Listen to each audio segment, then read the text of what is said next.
Today's project changed the brake pads out on my 2016, the rear brake pads.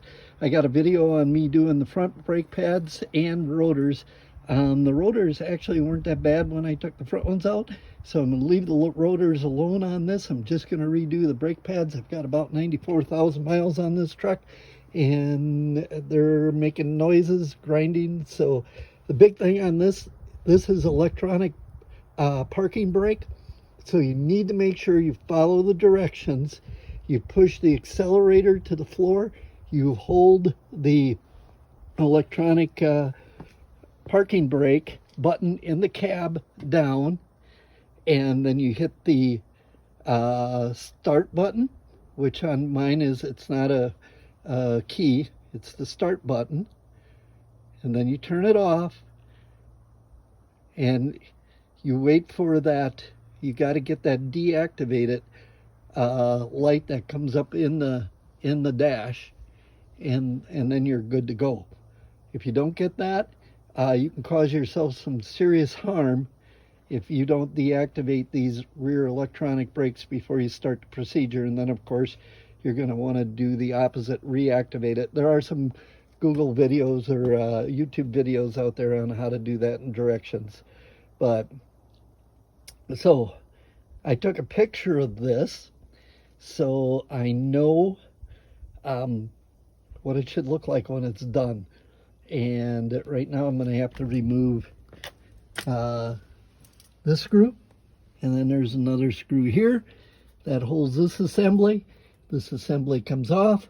I take a C-clamp, and I push the plunger that pushes those pads together.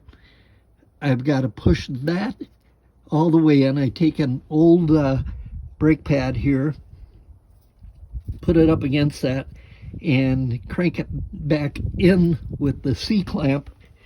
And in order to take some of the pressure off, I loosened the cap up underneath by the engine where you have your extra brake fluid in, your brake fluid reserve. So you got to make sure you put that back on. I leave the hood open so I know to put the cap back on when I'm done here, because I'm old and I'm forgetful. So that's what we're going to do. We're going to take those off. We're going to put the new brake pads in. I got them from my local store again that knows they're really good at getting me the right stuff. So that's my morning project. Here we go. Okay, for you first time DIYers on this too, make sure you'll see this bolt right here, or this, they call it a pin, that's in there. One, you want to make sure you can flex it back and forth, that it's not rusted in there.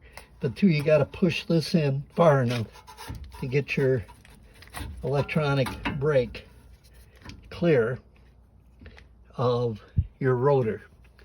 Okay, if you think it's hanging up on your brake pads, it's not. It's hanging up right here. You don't want to damage this, so be careful of that.